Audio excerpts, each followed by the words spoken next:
नमस्कार। नमस्कार दिलीप सर। तपाईँ परदेशमा हुनुहुन्छ।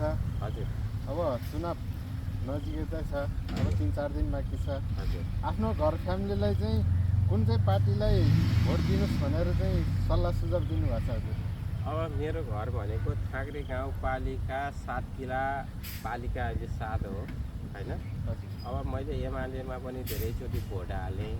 अब एमालेको परिश्रम पनि देखियो, सबै कुरा वातावरण बुझ्दाखेरि अब गाउँभन्दा पनि अब चाहिँ देश बनोस् पहिला अनि त्यसपछि गाउँ पछि बनोस् भन्ने सिद्धान्तको बाटो म लागेको छु। फेरि अहिले त्यस्तै भएको छ दिलीप सर। भनेपछि यसपालि भोट चाहिँ खास कुन चाहिँ पार्टीलाई हो?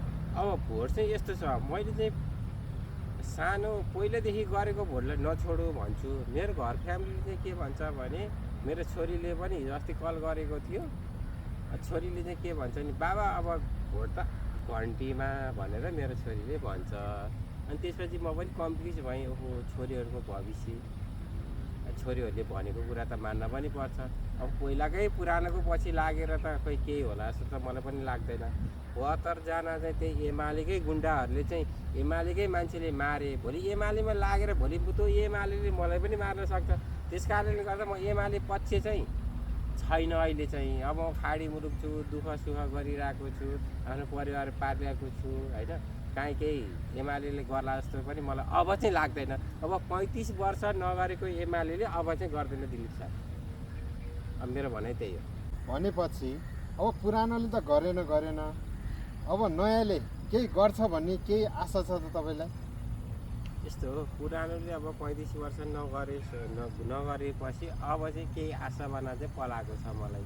किनकि यो घन्टी चिन्हले चाहिँ कुनै मामला ल्याउला, भोलि कुनै परिवर्तन गरौँला, नयाँ सिस्टम लिएर आउला, भोलि चाहिँ एउटा राम्रो भविष्य हामी परदेश हिँड्ने मान्छेलाई चाहिँ परदेश हिँड्नेबाट चाहिँ रोक्ला र नेपालमै रोजगारी दिला भनेर चाहिँ मैले पुरा यसको विषयमा चाहिँ पुरा भरोसा पनि गरेको छु।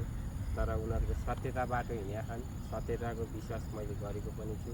घन्टी भनेको चाहिँ एउटा के छ भने सत्यको बाटो हिँडेको देखिएको छ। अहिले सबै सम्पूर्ण तपाईँको 3 करोड जनताले देखिरहेका छन्, 3 करोड जनताले हेरिरहेका छन् होइन।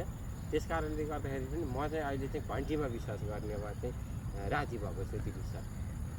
भनेपछि तपाईँलाई पुनः विश्वास छ कि घन्टीले केही गर्छ अबको जेनेरेसनमा होइन? अब यस्तो हो, अब 35 वर्ष 2 वर्ष 2चोटि 3चोटि भोट हाल्दाखेरि नगरेको पार्टीले अबको नयाँ पार्टीले चाहिँ अब चाहिँ केही न केही गर्ला भन्ने चाहिँ मलाई पुरै भरोसा छ। यसमा चाहिँ 100% भरोसा लागेको मलाई। त्यसो भए नयाँ पार्टीमा तपाईँ आशावादी हुनुहुन्छ? म एकदम म घन्टी पार्टीमा चाहिँ म एकदम म फ्यान पनि, नजिक पनि, एकदम म परदेशमा, म यो खाडी मुलुकमा भए पनि एकदम मेरो चाहिँ एकदम म चाहिँ घन्टी पक्षमा छु अहिले चाहिँ, यहाँ जेसुकै भए पनि। ल बधाई छ त्यसो भए। धन्यवाद दिलीप सर।